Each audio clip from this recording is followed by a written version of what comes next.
Boa noite, eu me chamo Ingrid, eu sou vice-presidente da LESSE e nessa segunda temporada a LESSE se propôs a fazer o LESSE News, trazendo as novidades e cursos da área da saúde.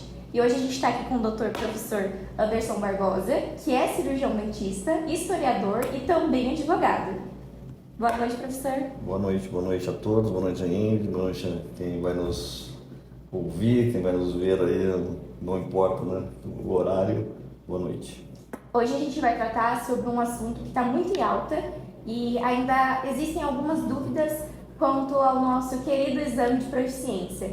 Professor, como que o senhor pode definir, assim, de fato, o que é o exame de proficiência dentro da odontologia?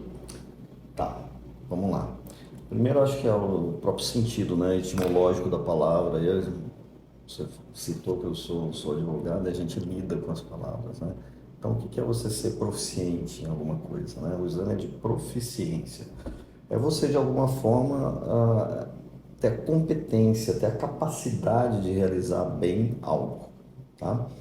Então, nesse sentido, é que seja o exame de proficiência, que foi o primeiro que eu prestei, que foi o exame de ordem, né, para me tornar advogado, seja agora esse intuito que o CFO tem, e que também agora existe um projeto de lei no sentido de fazer um exame de avaliação no pós-faculdade, né? Então eu vejo com bons olhos essa iniciativa a princípio do CFO e também nós vamos falar aqui a respeito desse projeto de lei, é oriundo do Senado Federal, que vai de alguma forma obrigar os profissionais formados a prestar essa prova, esse exame de proficiência, para que ele esteja habilitado a atuar no mercado.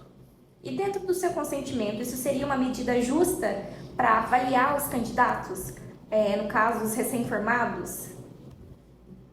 O conceito de justiça é um tanto complicado, né, da gente avaliar. O que eu vejo é como hoje, mais do que justo, uma medida necessária, tá? Então vamos lá. São duas as situações que a gente encontra hoje, né?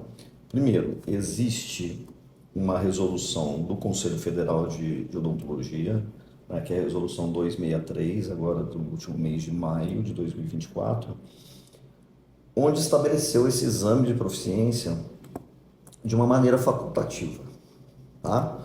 Então, ele não é obrigatório, né? O aluno egresso da faculdade não precisa estar fazendo esse exame, mas nesse primeiro exame que nós tivemos agora, recente, agora no dia 20 de outubro, houve uma grande participação, né? E ele foi direcionado para os alunos formados em julho de 2023, dezembro de 2023, até agora o mês de agosto de 2024. Tá? Todos esses alunos puderam fazer a inscrição. Então é um exame gratuito, é um exame que ele não tem uma nota, né? É só sim ou não, você foi aprovado ou não foi aprovado. Você precisa acertar 50% das questões.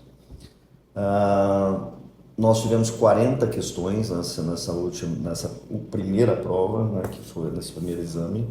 Foram dados 3 horas de prova, então se a gente fizer uma conta aí, é um tempo um pouco até apertado, né?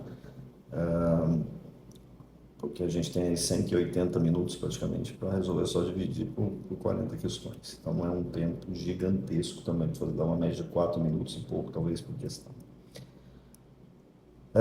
E por que, né? Por que isso surgiu, né, na cabeça aí do CFO, digamos assim? Isso, o CFO, a odontologia, está bebendo lá atrás do que aconteceu com os cursos de direito na década de 70 no Brasil. Houve um aumento do número de cursos de direito e as petições que chegavam até os juízes acabavam, de alguma maneira, sendo, até certo ponto, risíveis, né? A gente tem petições aí de juízes simplesmente indeferindo a petição porque a pessoa não conseguia escrever. Então, de toda sorte, como a gente está tendo também um aumento exponencial do número de faculdades de odontologia no país, mas não só de odontologia, isso é preciso deixar muito claro, tá? Está aumentando o número de brasileiros com acesso ao ensino superior. Então, se a gente for ver a média mundial, né, gira em torno de 40% da população tem ensino superior. A gente tem casos como a Coreia do Sul que chega a 70% da população tem ensino superior.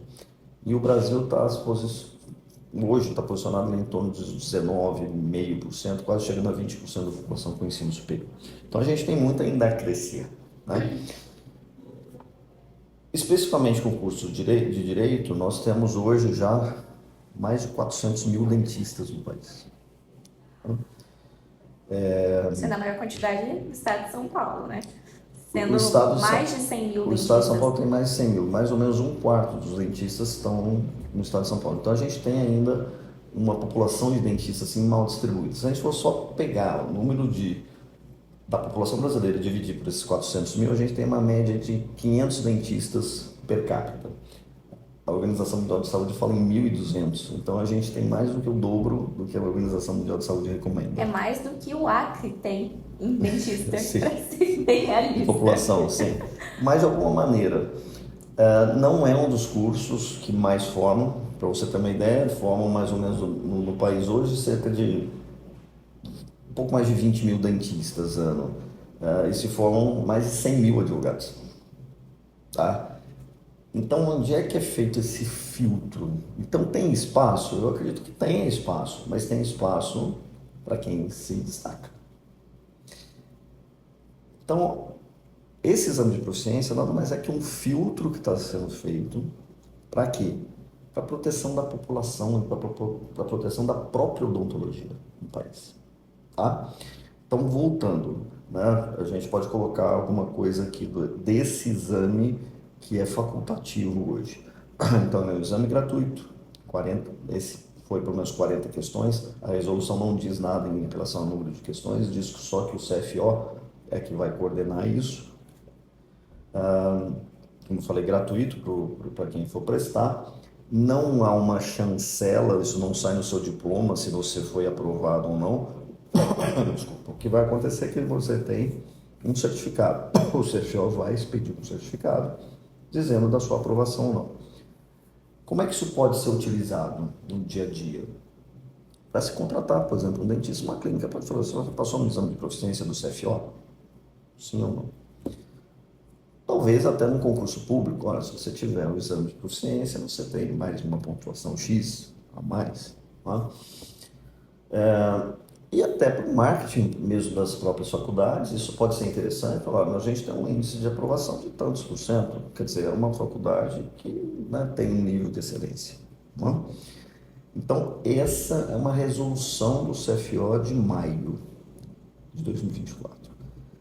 E uma outra questão que está acontecendo, que isso aí pouquíssima gente sabe, ainda não está sendo muito comentado pela mídia, porque está muito no começo, é que o senador Marcos Pontes, agora no dia 30 de julho, protocolou junto ao Senado Federal um projeto de lei número 3.000 de 2024, onde esse exame de proficiência passa a ser obrigatório, no seguinte sentido: os alunos egressos terão que prestar esse exame e terão que ter uma aprovação nesse exame para poder exercer a odontologia. Como se fosse o exame da ordem, sabe? Exatamente. Né? O bacharel em Direito, quando ele termina a faculdade de Direito, ele é bacharel em Direito, mas ele não está apto a atuar como advogado. Você só passa a atuar como advogado propriamente dito quando você passa no exame de ordem. E com os dentistas deve acontecer a mesma coisa. E o senador Marcos Pontes protocolou também um projeto de lei muito semelhante em relação aos cursos de medicina. Tá?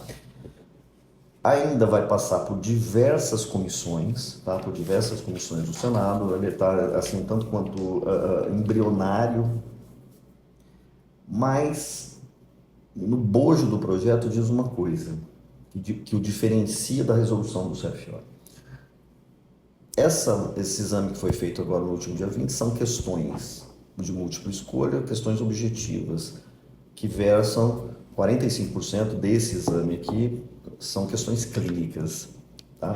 Mas você não tem nada clínico propriamente dito, fazendo uma cirurgia, uma restauração, nada disso, né? É uma prova Mais teórica técnica. e teórica. No projeto do senador Marcos Fontes, diz aqui que vai ter alguma habilitação clínica. Como é que isso vai ser feito? Como é que isso vai ser avaliado? Então é o quê? Você vai fazer uma restauração? É isso? Quanto vale?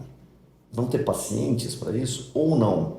Vai continuar sendo curso, sendo um exame teórico, mas versando sobre questões clínicas. Isso não ficou muito claro aqui na proposta. Mas como eu falei, ainda está na primeira comissão de avaliação da Câmara, isso deve levar anos ainda. Ele é um projeto que aplicável a quem? Então vamos dizer que o projeto seja aprovado a toque de caixa, não vai ser, tá, pessoal? Dia 31 de dezembro desse ano. Todos os alunos que já estão matriculados em qualquer curso de odontologia não serão obrigados a fazer. Perfeito? E ainda tem um período que a gente chama de vacatio legis, ou seja, durante um ano, né, nesse exemplo que eu dei, até do dia 31 de dezembro de 2025, também não será obrigatório esse exame. Só será obrigatório a partir de 31 de dezembro de 2025 para os alunos que passarem a se matricular em faculdade de odontologia. Ou seja, aqueles que já estão cursando não são obrigados a fazer, e nem nesse período de um ano após a publicação da lei. A lei entra em vigor um ano após a publicação dela. E a partir, sim, desse um ano, aí todo mundo que ingressar em faculdade de odontologia passa a ser obrigatório o exame ao final do curso. Mas o senhor acha que com essa prova, que o senhor citou que tem 40 questões, dá para avaliar de fato um profissional? Porque ele pode saber toda a teoria e chegar na prática e não desenvolver da maneira que deveria ser desenvolvida, né? A odontologia, nós dentistas, né? Você já está no 7º semestre, já está quase colega, é uma profissão técnica. Então, exige sim a praxis, melhor dizendo, né? Exige a prática do dia a dia. Mas, de alguma maneira, alguma forma de avaliação tem que ter. E eu acho que é isso que vai ter que ser discutido dentro do projeto de lei do senador, já que isso vai ser, né, se realmente passar, é uma aprovação bicameral, esse projeto de lei dele tem que ser aprovado no Senado e na Câmara dos Deputados, ou seja, o trâmite disso a gente pode colocar aí 2025, talvez 2026, pode ser que existam pressões externas das próprias faculdades, no sentido de que, olha, não, mas como é que vai ser feito isso, como é que vai ser regulamentado, vai ter prova prática, não vai ter prova prática, quem é que vai fazer, vão ser os conselhos, qual grupo de professores que vai pensar nessa prova, tá? Então, prova. Pode ser que naquele dia você não esteja bem, você pode ter sido um excelente aluno e naquele dia, mas isso acontece no exame de ordem também, né? Vão ser 2 provas por ano no projeto dele, ou seja, serão 2 oportunidades por ano, enquanto nessa resolução do CFO é apenas uma anualmente, então elas têm algumas diferenças, porque da gente cai na questão de justiça novamente. Eu creio que alguma avaliação tem que ter, e acho que isso aos poucos vai sendo aprimorado, né? Nós advogados começamos lá na década de 70, né, com o exame de ordem, e aí 50 anos depois o exame de ordem ainda é questionado por muita gente, mas o índice de reprovação é gigantesco. Será que depois que você passa no exame de ordem, basta passar que você realmente está apto para advogar? Não, o dia a dia vai te trazer isso, assim como o odontologia. Tá, vamos falar um pouquinho sobre a prova então. Sim. O senhor acha que poderia ter sido melhor em alguns quesitos? Em relação a disciplinas, algumas coisas que eles poderiam ter adotado dentro da prova, que eles não colocaram, que o senhor sentiu falta naquele ponto, que o senhor vê assim, olha, isso tem todos os dias, eu vejo isso todos os dias, é rotineiro e não teve na prova. Olha, eu fiz uma análise dessa prova, né, como eu falei, foram 40 questões, 45% acabou versando sobre questões clínicas. Eu achei isso muito bom, porque você obriga realmente o aluno a pensar o que eu faria nessa determinada situação. Tá? Muitas questões ligadas à odontologia legal e ética, eu acho isso fundamental também, questões sobre gestão. Mas nem todas as faculdades abordam isso, né? Nem todas as faculdades abordam, mas é uma reclamação, digamos assim, que eu vejo bastante isso acontecer. Eu, por exemplo, não tive nada. A gente, né, há 30 anos atrás, a gente não sabia nem como abrir um consultório. Isso? E hoje a própria prova traz isso, questões de LGPD. Caiu uma questão de LGPD. Eu acho isso fundamental, porque antes de eu começar o podcast, é que eu precisei assinar um documento dizendo que minha imagem, minha voz pode ser liberada aí para todo lugar do mundo, né, através da internet. Né? O que você faz? Como é que você guarda esse documento do paciente? Então, tem questões técnicas e tem questões ali do dia a dia não técnicas, questões sobre biossegurança, por exemplo, que caiu, ou seja, isso é antes até do paciente estar na sua cadeira. Então, não é só o fazer propriamente dito, é interpretar, é pensar a odontologia como algo maior, fora inclusive do próprio consultório. Como é que você vai lidar com a odontologia durante a sua vida? Questões de distribuição das próprias questões, tá, eu gostaria que tivesse umas questões de dentística, por exemplo, aqui, né?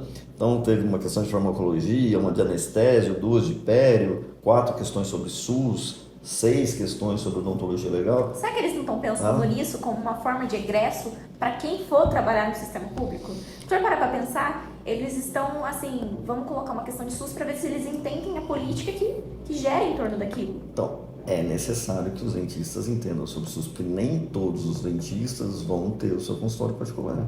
Muitos vão prestar concurso público e é absolutamente necessário, fundamental que tenha.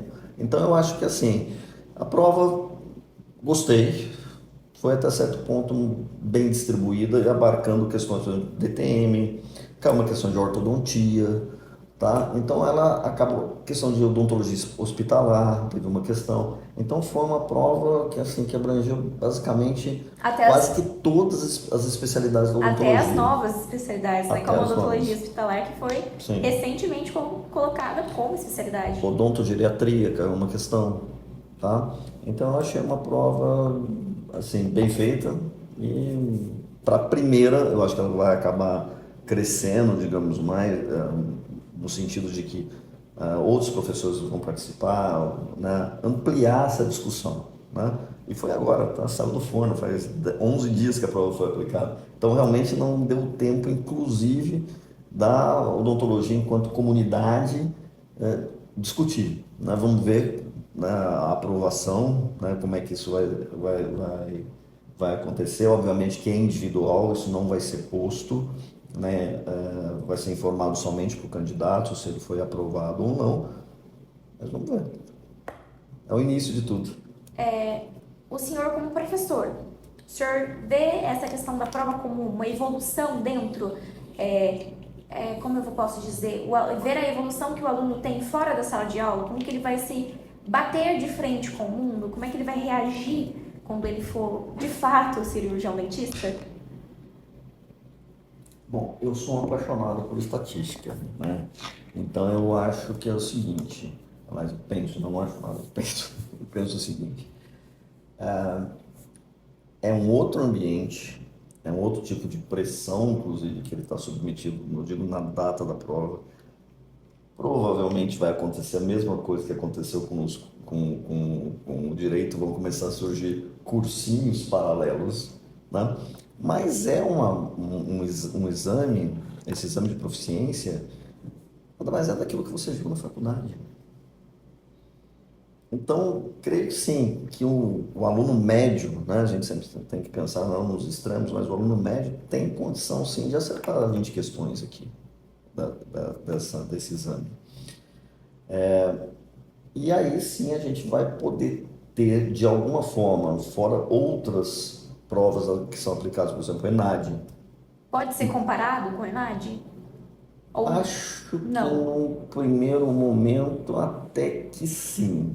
Muito embora nesse caso, que nós não tenhamos ainda questões dissertativas. Mas é um outro mecanismo de avaliação, né? E veja bem, nós não estamos sozinhos. Outros países do mundo fazem o mesmo. Fazem o mesmo, tá? Então, eu acho que é mais um mecanismo que a gente tem para falar assim, bom, faculdade, como é que você está tratando esse aluno? E, normalmente, as faculdades particulares, né, que são aí, a gente pode colocar aqui, mais de 80%, né? 80% são aquelas que têm, que são particulares e com objetivo de lucro, tem aquelas que não, né? Mas as faculdades particulares chegam a aproximadamente 90% do total de faculdades que a gente tem no país, que já ultrapassa a casa das 500 faculdades, dos 500 cursos de odontologia no país. É uma maneira de chegar assim para a faculdade e falar, olha, você está pecando aqui, você precisa melhorar aqui. Né? Porque com essa estatística a gente vai saber o quê? Bom, os seus alunos acertaram aqui a maioria das questões de SUS. De repente você está, o teu professor, a tua metodologia, né, o teu programa de ensino, né, a tua pedagogia, a tua didática está funcionando. Olha, aqui, isso aqui, de repente os alunos não foram tão bem. Então, eu acho que você tendo mecanismos, esses mecanismos de avaliação, de avaliação e de comparação, é para melhorar, não é para piorar, é para melhorar. O senhor acha que com essa prova a gente pode evoluir alguma coisa tecnológica dentro do curso? Seja em realização de caso clínico, seja para comentar sobre os casos clínicos? Acho que a gente não pode perder de vista o seguinte, nós estamos num momento que a odontologia digital está em voga e vai invadir a odontologia cada vez mais. Tá? Em contrapartida, a gente tem o lado humano. E eu gostaria de insistir, odontologia não é sobre materiais, odontologia não é sobre equipamento, odontologia é sobre cuidar das pessoas. Não tratar somente como uma boca, né? É a mãe da gente tá na cadeira. Como eu sempre falo isso, né? Normalmente, atrás da boquinha que está entrando no consultório tem uma pessoa. Né? Então, essa coisa, molda, aliás, escaneia, já molda o protético, vai, cimenta. Essa coisa, e todo mundo hoje, nessa correria que a vida moderna tem, todo mundo quer tudo muito rápido. Né? E a odontologia ainda tem um quê de artesanal. Somos engenheiros, somos protéticos, somos Sim. tudo. E exige treino, treino, treino, né? Não tem milagre, né? Como eu costumo dizer para vocês, odontologia é bumbum na cadeira, né? Se não sentar, fazer, treinar em manequins, fazendo cursos, se especializando, fazendo curso de atualização, porque o fim de tudo é o quê? É uma educação contínua. É o teu paciente. Né? Eu vou para o ano que vem para 30 anos de formado. Né? E não se iludam, todos vocês de repente que estão vendo agora. Né? Os materiais de ontem, eles não são os materiais de hoje. Os materiais de hoje não vão ser os materiais de amanhã. Né? Então, você tem que continuamente estar estudando, porque senão eu não conseguiria mais fazer odontologia. Imagina que equipamentos de 30 anos atrás, aquilo foi melhor há 30 anos atrás, mas e o equipamento de hoje? É melhor hoje. Pode ser que mês que vem já saia algo mais moderno que eu vou ter que, de repente, utilizar no paciente. Mas tem alguém operando aquilo. Então, a odontologia ainda não, com toda inteligência artificial que ele possa utilizar, não é mecanizada. A odontologia ainda depende das mãos do operador. Você acha que, diante dessa prova, a faculdade ela pode evoluir com algumas questões? Ela pode aprender a lidar com algumas coisas? Exemplo, foi citado que tem caso clínico. Sim. Alguns professores não utilizam essa metodologia em diversas faculdades. O senhor acha que os professores, diante a primeira prova, eles vão poder, assim, olha, a gente está pecando nisso, em não apresentar isso para o aluno, não ativar alguma metodologia científica para que o aluno consiga entender o que ele está fazendo fora da boca?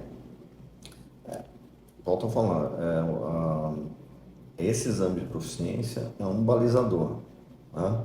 Então, eu creio que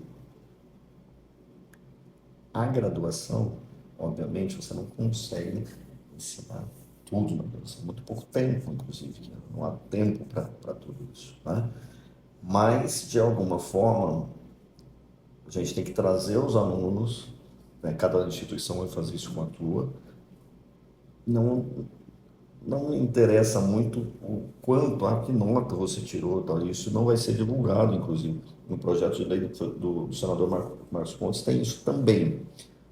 Mas você pode chegar para um e falar, onde é que você foi melhor ou pior aqui?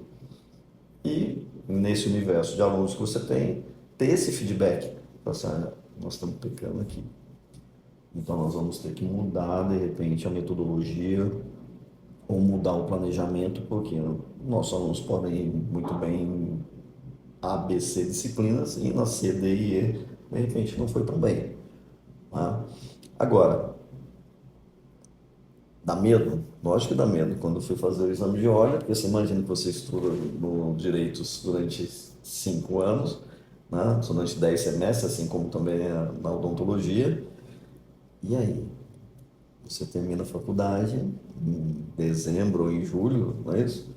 E o que você vai fazer em agosto ou em janeiro? Se você não tiver a sua carteirinha de advogado, ou se você não tiver a sua carteirinha, né? Ou seu CRO ativo, você não vai poder trabalhar. Então é algo, eu acho que isso tem que ser pensado tanto pelas faculdades quanto pelos alunos, que esse exame de proficiência, ele começa no primeiro semestre da faculdade, Como é, Nath? e não o último. Para ver o crescimento do aluno em si, né? É isso. E também, agora, de alguma forma, não pode ficar bitolado. Não, é o exame, o exame. Não, não, é o paciente. É o paciente. E o que é perguntado no exame de ordem? Coisas que são perguntadas, que são vistas durante a faculdade, né? A diferença que existe é que, por exemplo, na segunda fase do exame de ordem, você tem que acertar 60% das questões e você escolhe uma das especialidades do direito, né? Aqui, ainda não tem nada definido, porque ainda é um projeto embrionário que vai ser discutido pelas várias comissões. Na primeira comissão não teve nenhum tipo de adendo, né? Não teve nenhum tipo de proposta a mais do que está escrito. É um projeto muito simples, de 3 páginas praticamente aqui. Existe uma justificativa, para todo projeto de lei existe uma justificativa. A justificativa está bem posta, vocês encontram isso na internet, né? E como eu falei, existem outros países que fazem, tá? E eu tenho um amigo que está nos Estados Unidos, formou-se inclusive aqui na Universidade de Taubaté. É puxado o negócio, tá? Então, eu fiz algumas anotações aqui. No Canadá, por exemplo, são 200 questões. São 200 questões. Mas consegue abranger todos a... São 50 questões de múltipla escolha e 150 casos clínicos para serem interpretados. Isso seria uma forma justa, de fato, para avaliar o... Nos Estados Unidos, são 8 horas de prova, 500 questões colocadas. Ou seja, a gente ainda está tranquilo com relação a isso. No Japão também existe uma prova de proficiência com 365 questões. Quantas vão ser? Nós não sabemos. No exame de ordem são 80 questões, tá? Depois, então, são 2 fases. Pode ser que existam 2 fases, pode ser, por exemplo, de questões objetivas e uma outra, de repente, de questões dissertativas. Se eles forem, né, se a odontologia for beber no que o direito faz isso, né? No que o direito faz hoje, é assim, na primeira fase do exame de ordem, você precisa acertar 50% das questões. Na segunda fase, são 4 questões dissertativas e mais uma peça para você desenvolver. Só que você escolhe. Então, no caso, quando eu fiz o direito penal, mas você pode escolher constitucional, você pode escolher civil, direito do trabalho, assim. Será que não seria... Né? A gente não pode discutir isso, e que de repente seriam casos clínicos onde o aluno iria escrever a respeito de odontopediatria, ele escolheria numa segunda fase, uma ou 2 especialidades. Pode ser que a gente parta para isso, não se sabe ainda, né? Mas... Você acredita que isso vai evoluir para... Vamos contextualizar isso, o exemplo. evoluir para cirurgias trauma bucomaxilofaciais? Porque isso é um nível que eu, Ingrid, considero um pouco superior ao que a gente trabalha rotineiramente, né? A cirurgia bucomaxilofacial, para quem não sabe, são os pacientes que sofrem algum tipo de trauma, seja por acidente ou precisam realizar cirurgias ortognáticas. Aí o profissional ele é habilitado como médico, ele passa por um processo de residência e atua como residente de um profissional já com uma carreira maior. O senhor acha que isso vai ser cabível dentro da cirurgia bucomaxilofacial? Eu entendo que vai ser muito complicado fazer uma prova, eu acho que prática, porque quem é que vai analisar? Vamos dizer que eu esteja analisando uma prova para se você fez uma exodontia, por exemplo. Né? Porque o aluno, quando sai da graduação, e seja qualquer graduação de odontologia, desde as grandes faculdades públicas do país, vamos citar aqui as 3, USP, Unicamp e Unesp, ele não está habilitado a fazer uma cirurgia de trauma. Né? Tanto é que ele vai fazer lá 24 meses de residência dentro do hospital. Né?